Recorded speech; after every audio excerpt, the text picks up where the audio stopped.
돌보시는 하나님, 돌보시는 하나님이라는 제목으로 말씀을 전하도록 하겠습니다. 여러분 혹시 화면에 나오는 이 선수가 누군 줄 아십니까? 누구 줄 아세요? 높이뛰기 국가대표 우상혁 선수입니다.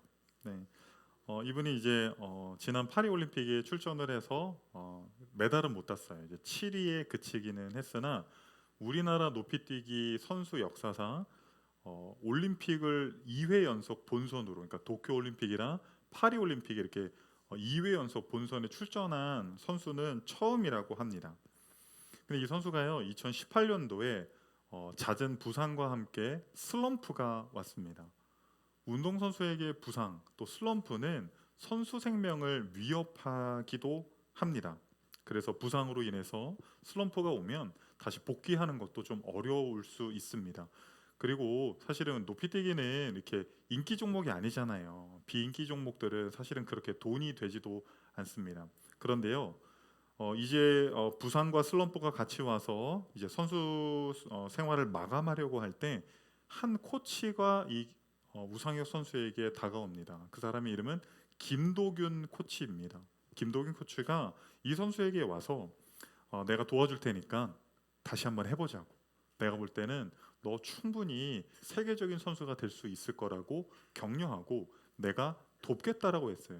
그런데 여러분, 이 김도균 코치는요, 원래는요 높이뛰기 선수 출신이 아니라요 장대 높이뛰기 선수 출신이에요. 그러니까 어쨌든 높이 뛰면 되는 거 아니에요. 여러분, 그런 식으로 따지면 야구나 농구나 어차피 공 던지는 거 아니에요. 사실 다 다르거든요. 그런데 이 김도균 코치가요, 우상혁 선수를 돕기 위해서 외국의 유명한 높이뛰기 지도자들을 만나고 그들에게 자문을 구하면서 자료들을 모아서 이 우상혁 선수가 다시 재기하는데 큰 도움을 주어서 2022년도에 세계 실내 육상 선수권 대회 한국인 최초로 금메달을 거두게 됩니다. 그래서 우상혁 선수는 그런 말을 해요. 김도균 코치님의 도움이 없었다면 아마도 자기는 그때 슬럼프가 왔을 때, 부상이 왔을 때 아마도 포기했을 거라고 이야기를 합니다. 우리가 오늘 본문에서 계속적으로 살펴보고 있는 룻의 인생은 누군가의 도움 없이는요 절대로 살아갈 수 있는 인생이 아니었습니다. 그런데 그가 우연히 이삭을 죽으러 나간 밭에서 누구를 만나게 돼요? 보아스라는 사람을 만나게 돼요. 그리고 그 보아스에게 큰 은혜를 입습니다. 하루 종일 일을 하고요, 보아스에게 어마어마한 은혜를 입는데요, 이제는 그 은혜 입은 것을 가지고 누구에게 가고 있습니까? 늦은 밤 집으로 돌아가는 거예요. 시어머니에게 돌아가서 자기가 오늘 하루 있었던 이야기를 하고 싶은 거예요. 그 이야기가 오늘 본문의 중심입니다. 그러니까 며느리 룻과 시어머니 나오미의 대화가 오늘 본문의 중심입니다. 본문 한 절 한 절 제가 좀 설명을 드릴게요. 그냥 길지 않기 때문에 17절 읽겠습니다. 룻이 밭에서 저녁까지 죽고 그 죽은 것을 떠니 보리가 한 에바쯤. 네, 가지고 온 게 하루 종일 일해서 일당이 얼마라고요? 보리 한 에바쯤이라고 되어 있어요. 우리가 지금 사용하고 있는 무게의 단위와 성경에서 쓰고 있는 무게 단위가 다르기 때문에 보리 한 에바가 어느 정도 되는지 모르거든요. 그런데 여러분, 에바라는 단위를 알기 위해서는요 호멜이라는 단위를 알아야 돼요. 호멜. 에바는 호멜의 10분의 1이에요. 그러니까 11조에 11조. 에바는 호멜의 10분의 1, 11조입니다. 그러면 한 호멜은 어느 정도인지, 이 호멜은 히브리어 호메르에서 왔다라고 많은 학자들이 유추를 하거든요. 호메르는 나귀라는 뜻이에요. 나귀. 그러니까 한 호멜은 나귀가 짊어지고 갈 수 있는 양의 무게인 거예요. 그러면 한 에바는 어느 정도예요? 그것에 나귀가 짊어지고 갈 수 있는 양의 10분의 1인 거죠. 그런데 여러분, 이 10분의 1도 만만치가 않아요. 그래서 학자들이 서로 의견이 조금 다르기는 하나 가장 적게 잡은 학자는요 20리터를 예상합니다. 한 에바가. 그리고 가장 많이 잡은 학자는요 40리터를 말해요. 여러분 생각해 보세요. 그 마트 가서 음료수 살 때 1.5리터 막 생각해 보세요. 20리터. 20리터나 되는 그 20리터가 넘는 곡식을 가지고 이 룻이 지금 어머니께로 가고 있는 겁니다. 18절 읽겠습니다. 그것을 가지고 성읍에 들어가서 시어머니에게 그 주운 것을 보이고 그가 배불리 먹고 남긴 것을 내어 시어머니에게 드리매 그 20리터나 넘는 그 무거운 곡식을 여러분 룻을 한번 좀 상상해 보면 막 룻이 키도 크고 막 덩치도 크기보다는 뭔가 이렇게 가녀릴 것 같지 않아요? 그렇죠. 뭔가 키도 조금 아담하고 좀 가녀릴 것 같은 느낌이거든요. 그런데 이 여인이요 20리터가 넘는 곡식을 가지고 집으로 돌아가는 그 여정은 꽤나 힘들었겠죠. 왜냐하면 아침 일찍 나와서 하루 종일 떼약볕에 일을 했잖아요. 그러나 먹을 것이 없어서 굶주려 있었는데, 그리고 하루 종일 자신을 기다린 그 굶주려 있는 시어머니에게 이 많은 양의 곡식을 가지고 갈 수 있었기 때문에 제가 볼 땐 굉장히 발걸음이 가벼웠을 것 같습니다. 18절을 보면요 굉장히 중요한 단어가 나오거든요. 그가 배불리 먹고 남긴 것을. 그러니까 밭의 주인에게 호의와 환대를 받는데 그것이 두 가지 단어로 대표적으로 나와 있어요. 배불리 먹고 남겼다. 히브리어로 사바 배부름, 히브리어로 야타르 남음. 이것은요 룻기 2장에 여기에만 나오는 것이 아니라 사실은 14절에 한번 나온 적이 있어요. 14절 한번 읽겠습니다. 식사할 때 보아스가 룻에게 이르되 이리로 와서 떡을 먹으며 내 떡 조각을 초에 찍으라 하므로 룻이 곡식 빼는 자 곁에 앉으니 그가 볶은 곡식을 주매 룻이 배불리 먹고 남았더라. 네, 배불리 먹고 남았더라.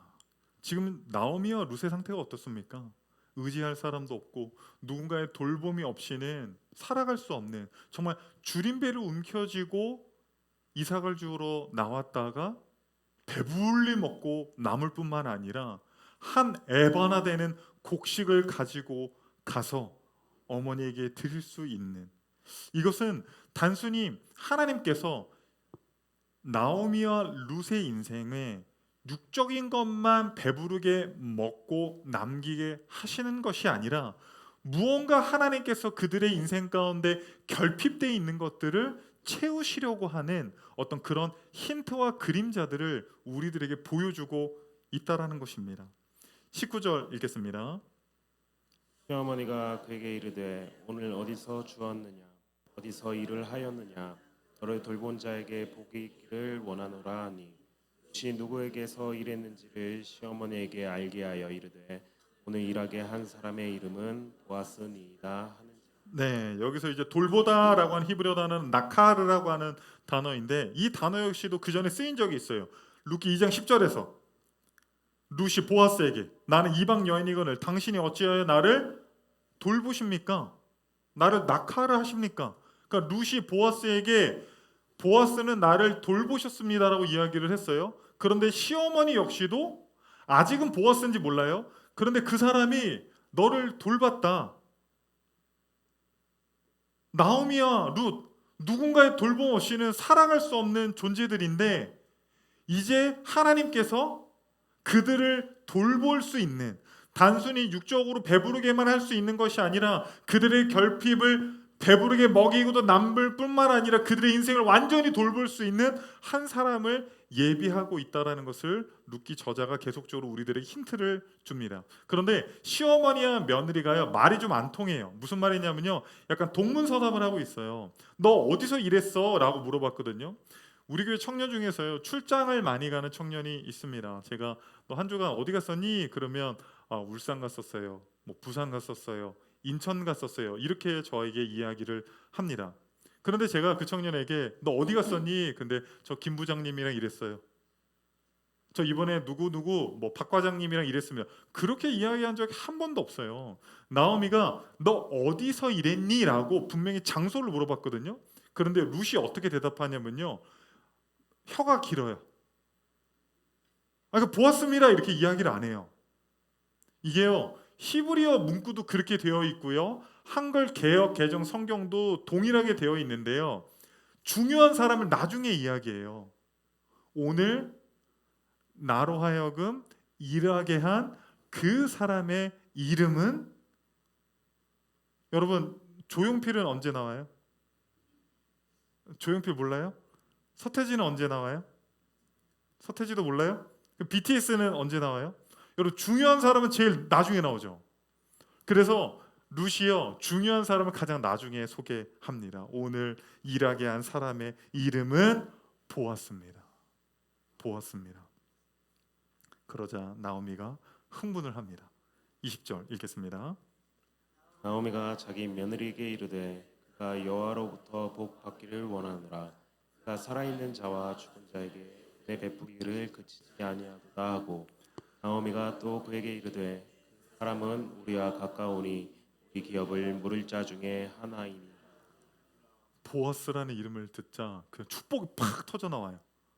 마치 바다 가운데 표류에 있었는데 구조선이 온 것을 보고 소리를 지는 것처럼 축복을 막 하는 거예요.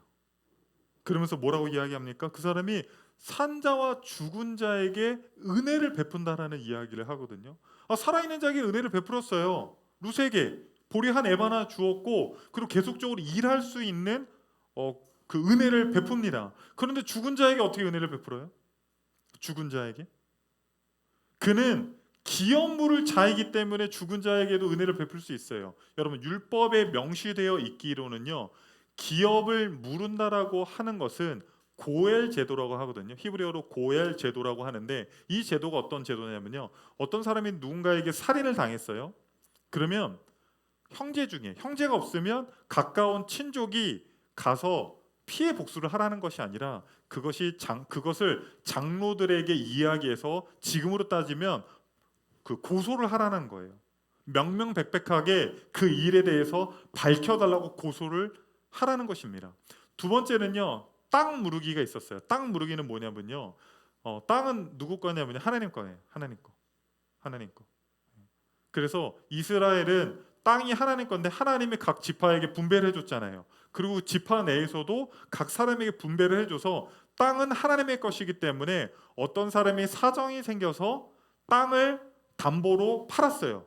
돈을 가져다가 뭐 사업을 할 수도 있고 아픈 자녀의 병을 고치려고 할 수도 있습니다. 그래서 땅을 팔잖아요. 그러면 50년이 지나면 희년이 와서 그 땅을 그 원주인에게 다시 돌려줘야 합니다. 그런데 50년 동안 땅이 없으니까 먹고 살 게 없잖아요. 그럼 노예가 된단 말이에요. 그래서 형제 중에 아니면 가까운 친족 중에 그 땅을 빚에 대한 돈을 다시 지불하고 땅을 무르는 원리가 있었어요. 세 번째는요, 한 여성이 남편이 죽었어요. 자녀도 없습니다. 그러면 그 대가 끊겨요, 안 끊겨요? 끊기죠. 그 기업이 없어지잖아요. 그렇게 하지 않기 위해서 형제나 가까운 친족 중에 한 사람과 결혼하여서 그 기업을 이을 수 있도록, 기업을 물을 수 있도록 하는 제도가 있었다라는 거예요. 그러니까 산자에게뿐만 아니라 나오미는 뭘 생각한 거예요? 내 죽은 남편 엘리멜렉의 기업, 그리고 내 아들 룻과 결혼해서 죽은 말론이라고 하는 그 아들의 기업까지도 이 보아스가 그들에게까지 은혜를 베풀 수 있는 가능성을 볼 수 있었다라는 겁니다. 사실 여러분 그 룻기 2장을 살펴보잖아요. 1장은요 막 암울해요. 분위기가. 나오미가 베들레헴 사람들에게 나를 더 이상 나오미라고 부르지 말아라 라고 이야기하면서 나를 오히려 말하라고, 쓰디쓴이라고 부르라고 하면서 젖는 자가 나를 괴롭게 했다라고 이야기를 합니다. 그런데 2장 후반부에는 어떻게 해요? 점점 먹고 배불리 먹고 남을 뿐만 아니라 누가 등장을 해요? 기업 물을 자 보아스가 등장하면서 미래에 대한 희망을 보여주고 있다라는 것입니다. 21절 읽겠습니다. 모압 여인 룻이 이르되 그가 내게 또 이르기를 내 추수를 다 마치기까지 너는 내 소년들에게 가까이 있으라 하더이다. 네, 뭐라고 되어 있어요? 다른 데 가지 말아라. 거기에 딱 보아스의 밭에 붙어 있어라. 그 우리 교회 권사님 중에서 가끔씩 이런 말 하시는 분이 있어요. 도깨비도 늙은 도깨비가 낫다. 젊은 도깨비보다 늙은 도깨비가 낫다. 이런 말씀을 하는 분이 있거든요. 제가 이 얘기를 왜 설명을 드리냐면요. 지금 룻은요, 뭐가 뭔지 몰라요. 근면 성실, 그냥 앞만 보고 달려가는, 그냥 직진하는 여성이야. 그냥 무슨 일이 일어날지 전혀 몰라요. 그런데 나오미는 비록 지금 내가 늙었지만 나의 연륜으로 봤을 때, 이거 러브라인 가능하겠는데? 이거 그리고 귀여운 물을 자잖아요. 아직 둘에게는 아무런 핑크빛이 없어요. 썸이 없다고요. 그런데 이 늙은 도깨비 나오미가 봤을 때는, 야 이거 잘하면 우연히 갔는데 그 밭이 보아스의 밭이고, 또 마침 보아스가 와서 은혜를 베풀었고, 야 이거 잘만 하면 이거 러브라인이 가능하겠는데? 괜히 야 루사 너 일당 더 준다고 해서 다른 밭에 기웃거리지 말고 무조건 그냥 죽었다라고 생각하고 보아스 밭에서 열심히 일하라고 하면서 뭔가 미래의 어떤 그 두 사람의 러브라인을 지금 설명을 하고 있다라고 저는 생각을 해요. 할렐루야. 여러분 혹시 천국 가면 나오미에게 물어보세요. 22절 한번 보겠습니다. 나오미가 며느리 룻에게 이르되 내 딸아 내 소녀들과 함께 나가고 다른 밭에서 사람을 만나지 아니하는 것이 좋으니라 하는지라. 네, 23절 읽겠습니다. 이에 룻이 보아스의 소년들에게 가까이 있어서 보리 추수와 밀 추수를 마치기까지 닭을 주우며 그의 시어머니와 함께 거주하니라. 사실 나오미가 이제 베들레헴으로 돌아올 때 뭐 먹고 사는 것도 걱정이었지만 사실 이 룻기를 보면 룻이 굉장히 걱정이 돼요. 왜 룻이 걱정이 됩니까? 이방 여인, 그것도 이스라엘 사람들이 싫어하는 모함 여인이 과연 베들레헴의 믿음의 공동체원으로서 받아들여질지에 대해서 굉장히 의구심을 갖게 한다라는 거예요. 그런데 2장 마지막에 보니까 어떻게 되어 있어요? 어떻게 되어 있어요? 그 모함 여인인 룻이 보아스의 밭에서 그 베들레헴의 소녀들과 그 공동체원들과 하나가 되어서 일을 하는 그림으로 우리들에게 이제는 룻이 더 이상 모함 여인이 아니라 베들레헴의 믿음의 공동체원으로 스며드는 어떤 그림을 우리들에게 보여주고 있다라는 사실입니다. 저는 오늘 본문을 가지고 두 가지로 말씀을 전하고 싶습니다. 첫 번째는요, 여러분이 만약 룻이라면 보아스를 기대하십시오. 룻의 상황이 어떤 상황입니까? 남편이 죽었죠. 그리고 아무것도 가진 것이 없는 시어머니를 의지하여서 낯선 베들레헴의 이방 여인으로 살아가야 합니다. 여러분 고대 유대인 남자들은요 아침에 일어나면요 세 가지 기도를 했대요.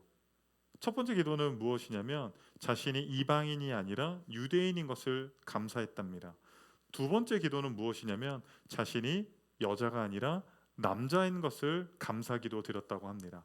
세 번째는요 자신이 노예가 아니라 자유인인 것에 대해서 하나님께 감사의 기도를 드렸다는 것입니다. 그런데 여러분 룻은 어때요? 지금 베들레헴에서 이방인일 뿐만 아니라 여자예요. 그것도 이스라엘 사람들과 친밀한 이방인이 아니라 이스라엘 사람들이 적대시 여기는 모압 여인이었습니다. 그 모압 여인인 룻이 베들레헴에서 살아가는 것은 녹록지 않았을 것입니다. 그런데 하나님께서 그녀에게 어떠한 은혜를 주십니까? 18절 읽겠습니다. 그것을 가지고 성읍에 들어가서 시어머니에게 그 죽은 것을 보이고 그가 배불리 먹고 남긴 것을 내어 시어머니에게 드리매. 네, 그가 배불리 먹고 남긴 것을 배불리 먹었다라는 거예요. 그런데 이것은요 앞서서도 설명드렸지만 단순히 육적으로 이 여인들의 배부름을 채운 것으로 끝나는 것이 아닙니다. 사랑하는 성도님들, 사실은 요즘 현대 사회는 너무 배불리 먹어서 문제 아니에요? 그 여인들의 진짜 문제는요 그들을 돌봐줄 남편이 필요한 거예요. 돌봐줄 자식이 필요한 겁니다. 그들의 기업이 이렇게 무너지는 것이 아니라 하나님의 은혜로 말미암아 보아스로 말미암아 다시 회생할 수 있는 그것이 더욱더 중요한 것이라는 거예요. 어쩌면 우리 성도님들 중에서 삶이 룻과 같은 분들 계십니까? 배불리 못 먹는 분들 계세요? 사실 우리 그런 분들은 거의 현대 사회에 없어요. 배불리 먹지만 여전히 공허한 분들, 그것이 관계일 수도 있고 그것이 물질일 수도 있고 그것이 영적인 허기짐일 수도 있습니다. 여러분, 여러분의 삶이 지금 우리가 육적으로 아무리 배부르게 먹는다고 해서 우리의 영혼까지도 그렇게 채워지는 것이 아닙니다. 우리가 룻이라면 우리가 기대해야 될 것은 보아스를 기대해야 합니다. 우리의 영적인 보아스 되시는 예수 그리스도를 여러분 기대하십시오. 그리고 룻이 실제적인 보아스를 만나잖아요. 여러분이 도움이 필요한 상황입니까? 여러분이 외로워서, 또 여러분이 힘겨워해서, 여러분이 질병 때문에, 여러분이 여러 가지 어려운 상황에 놓여 있습니까? 하나님께서 여러분들에게 보아스를 보내주시는 은혜를 기대하십시오. 룻에게 보아스를 보내주신 것처럼 하나님께서 우리에게 보아스로 말미암아 도움을 주실 줄 믿습니다. 두 번째는요, 여러분이 만약에 보아스라면 룻과 같은 주변 사람들에게 보아스가 되어 주십시오. 우리가 만약 보아스라면 밭을 소유하고 있어요. 그리고요, 보아스가 자기가 일을 하는 게 아니에요. 소작농들을 통하여서 일을 시키고 추수를 할 수 있고, 그리고 그러한 밭이 하나가 아니고 여러 개라면 보리 한 에바쯤은 룻을 도와줄 수 있는 거잖아요. 여러분, 하나님께서 여러분들 중에서는 보아스와 같은 삶을 살게 하시는 분들이 있다라는 거예요. 저는 여러분들이 꼭 보아스가 물질적으로 풍요한 사람만 이야기하면 안 됩니다. 그렇게만 생각하면 안 돼요. 여러분, 하나님이 여러분에게 건강을 주시고 여러분에게 시간을 주시고 열정을 주시고, 아멘이 안 나와서 다시 할게요. 방송 장비를 바꿔서 다시 하겠습니다.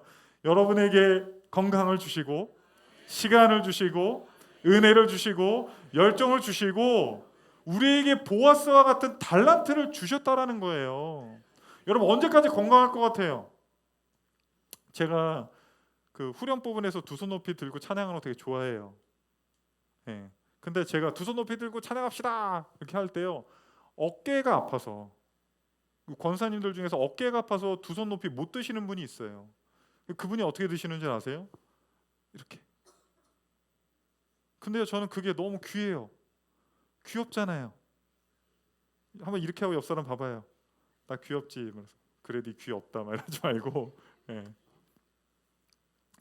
여러분, 우리가 갖고 있는 건강, 우리가 갖고 있는 이성적이고 합리적인 사고들, 시간들, 여유들, 마음들, 열정들, 여러분 사실 영원하지 않아요. 지금 여러분에게 주신 보아스의 달란트가 있다면 우리 주변에 있는 룻들에게 나눠야 합니다. 어저께 보아스가 우리 교회 왔어요. 우리 김용국 집사님이 어제 우리 김용국 집사님 음악을 전공하셨어요. 보컬이랑 작사, 작곡, 작곡 전공하셨죠. 그렇죠. 그래서 이제 드림 교회 이 노래를 지금 만들려고 저랑 콜라보레이션 하려고 합니다. 제가 작사를 하고 이제 노래를 만들어 주실 건데, 보컬을 전공하셨으니까 찬양팀들을 대상으로 어저께 보컬 레슨을 무려 3시간 반 동안 했습니다. 무려 3시간 반 동안. 근데 너무 그 가르치시는 게요, 전문적이에요. A4 용지로 막 몇 장씩이나 뽑아와가지고 하는데 저도 레슨을 받았습니다. 할렐루야. 오늘 노래하는 게 좀 달라졌나요? 아, 그래요? 고마워요. 네. 하나님께서 우리에게 분명히 주신 그 보아스의 은혜가 있어요. 근데 여러분, 이 보아스가 룻에게 어떤 존재인 줄 아세요? 룻이 보아스를 만나서 처음으로 뭐라고 부르는 줄 아세요? 룻기 2장 13절 보면요, 이렇게 돼 있어요. 룻이 이르되 내 주여, 내 주여. 여기서 주여는 아도나이, 이 단어가 어디에 쓰이냐면요, 창세기 15장 2절. 아브라함이 이르되 주 여호와여. 아브라함이 하나님한테 주님이라고 했던 그 단어랑 똑같은 거예요. 그러니까 지금 보아스는 룻에게 어떤 존재입니까? 주님이에요, 주님. 이거를요, 에드워드 캠벨이 이렇게 이야기했습니다. 우리 한번 같이 읽어볼까요? 시작. 룻기 안에서 인간들이 하나님처럼 행동한다고 말할 수 있다. 이 점을 염두에 두고 보면 룻이 보아스 앞에서 얼굴을 땅에 대고 절을 하며 여호와의 이름으로 축복하는 보아스를 나의 주라고 부르는 것은 너무나도 놀라운 것이다. 네, 우리가 세상에서 보아스와 같은 위치에 있다면요, 우리는 누군가에게는요, 하나님과 같은, 주님과 같은 역할을 할 수 있다라는 거예요. 예수님께서 우리를 이 세상 가운데 보내셔서 작은 예수로서, 예수 그리스도께서 이 땅에 오셔서 부자들과 세상의 권력자들과 취해 있지 않으셨어요. 그들은 가난한 자들, 고아들, 과부들, 이방인들, 병든 자들을 만나시고 사랑하시고 가르치시고 그들을 고치셨던 것처럼 우리에게 보아스의 은혜를 주셨다면 우리는 이 세상의 작은 예수가 되어서 누군가에게는 보아스가 되어줄 수 있어요. 보아스에게 보리 한 에바는요, 아무것도 아니에요. 아무것도 아니에요. 그거 없어도 살아가는데 아무런 지장이 없습니다. 그러나 그 보리 한 에바를 들고요, 그 룻과 나오미는요, 눈물을 흘리면서 이제는 우리가 살 수 있게 되었다. 이제는 우리가 하나님의 헤세드의 은혜를 받아서 우리가 죽지 않고 이제는 살 수 있게 되었다라고 고백했다라는 거예요. 여러분, 우리가 갖고 있는 다른 사람들에게 나눠주면 마이너스라고 생각을 해요. 근데 그렇지 않습니다. 고린도후서 9장 8절을 보면 이렇게 되어 있어요.